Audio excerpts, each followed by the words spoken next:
Here are today's top stories. Uwan weakens into a severe tropical storm on its way out of the country, leaving over 2 million individuals affected and 18 reported deaths, according to the National Disaster Risk Reduction and Management Council and the Office of Civil Defense. Farmers and fisherfolk affected by Tino and Uwan can expect around 1 billion pesos worth of aid from the Department of Agriculture. The Department of Education addresses the need to speed up recovery and ensure learning continuity in schools affected by Tino and Uwan. The Philippines is hosting High-Level Association of Southeast Asian Nations meeting in gender equality, children, and women's rights.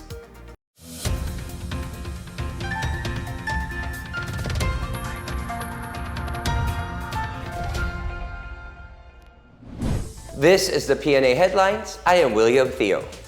We begin as Uwan exits the Philippine area of responsibility and weakens into a severe tropical storm, leaving more than 2.3 million individuals affected in 15 regions nationwide. During its 11 a.m. live stream press conference on Tuesday, the Office of Civil Defense recorded 18 fatalities from the impact of Uwan. Meanwhile, the National Disaster Risk Reduction and Management Council also reported around 13 injured persons, including one confirmed case. Uwan affected an equivalent of about 652,000 families in 6,919 barangays, with around 231,000 still sheltering inside evacuation centers. Families preemptively evacuated due to Uwan were placed at around 445,000. Meanwhile, over 4,100 houses were damaged. As of 11 a.m. Tuesday, Uwan was last seen 370 kilometers west-northwest of Calayan, Cagayan, with maximum sustained winds of 110 kilometers per hour and gustiness of up to 135 kilometers per hour. It is moving north-northwestward at 10 kilometers per hour and has a chance to re-enter PAR tomorrow evening as it makes landfall over the southwestern coast of Taiwan.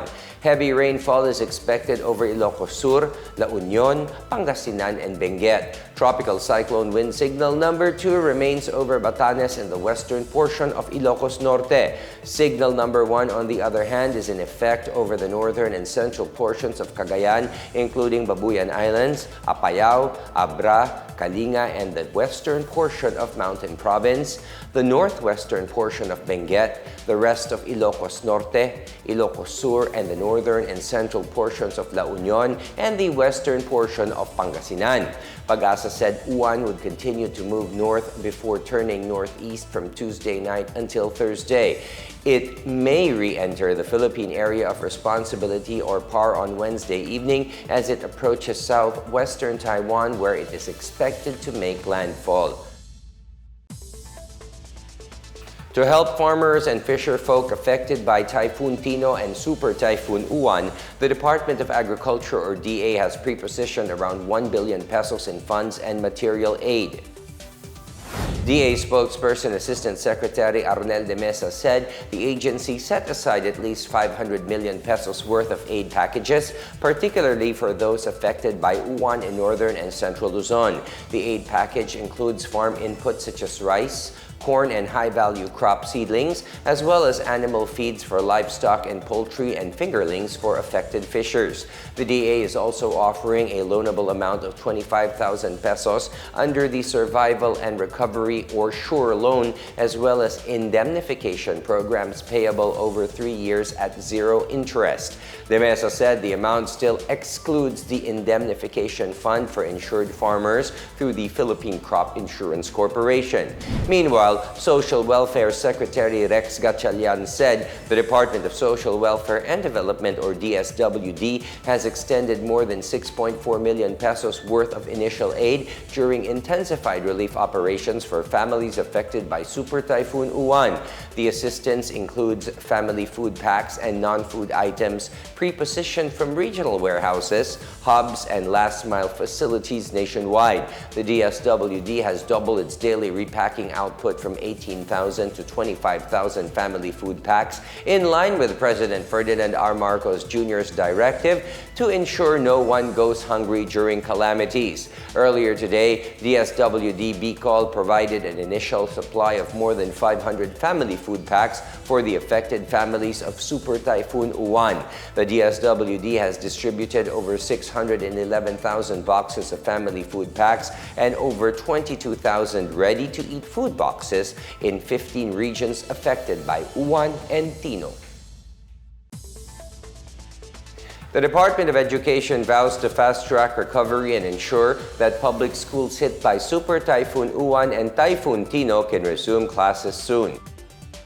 In a statement on Monday, Education Secretary Sani Angara acknowledged the difficulties faced by teachers, non-teaching staff, parents, and students due to the two weather disturbances. Angara said the DepEd is prioritizing their welfare in line with President Ferdinand R. Marcos Jr.'s order to ensure everyone's safety. The DepEd chief ordered regional offices to provide learning packets under the alternative delivery modes and dynamic learning program to prevent learning disruptions. Meanwhile, Angara said the agency is addressing the damage Tino and Uwan dealt to at least 312 public schools nationwide.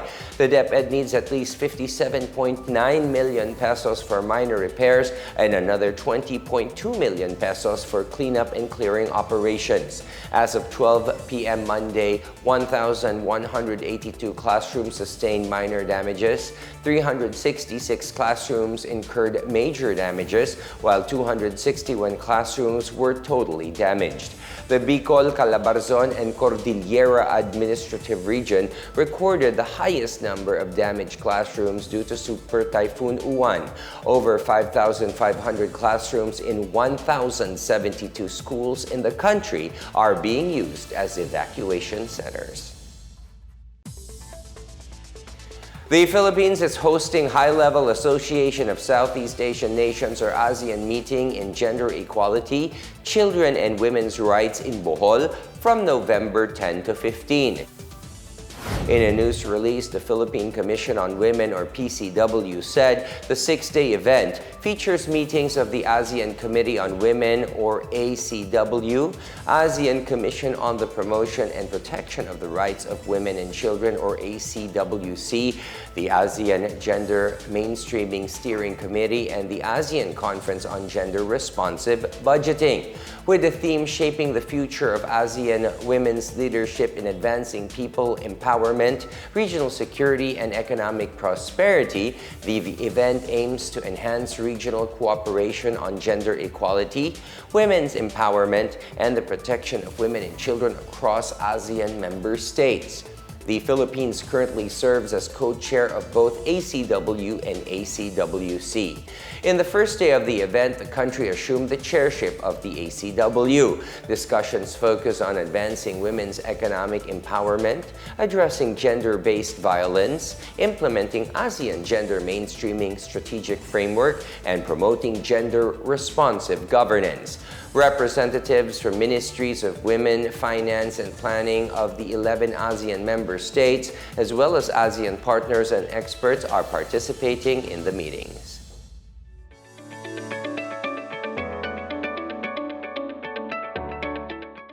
In our business news, 3 new enterprises amounting to over 368 million pesos will support 507 fisherfolk households across Surigao del Sur and Surigao del Norte, according to the Department of Agriculture. Detailing the sub-projects under the Philippine Rural Development Projects or PRDP, Department of Agriculture Caraga Executive Director Arlan Mangelen said the initiative aims to boost productivity and profitability for local fishing communities. He added that these will improve the lives of fisher folks while securing the food supply chain in the region.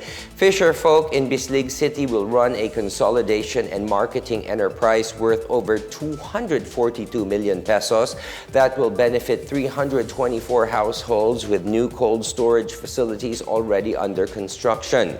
Another 38 million pesos worth of project establishes a seaweeds tissue culture laboratory in Hinatuan for 107 families, while 87.6 million pesos worth of bangus processing and marketing enterprise in Dapa, Caraga will support 76 households. Preparations for both projects will continue through early next year. Meanwhile, the Department of Agriculture has turned over a 60 million pesos rice processing system or RPS2 to farmers in Isabela as part of its efforts to modernize the country's rice industry. In a statement on Monday, Agriculture Secretary Francisco Laurel Jr. said the initiative aligns with the administration's goal of transforming the agriculture sector into a progressive and technology-driven industry.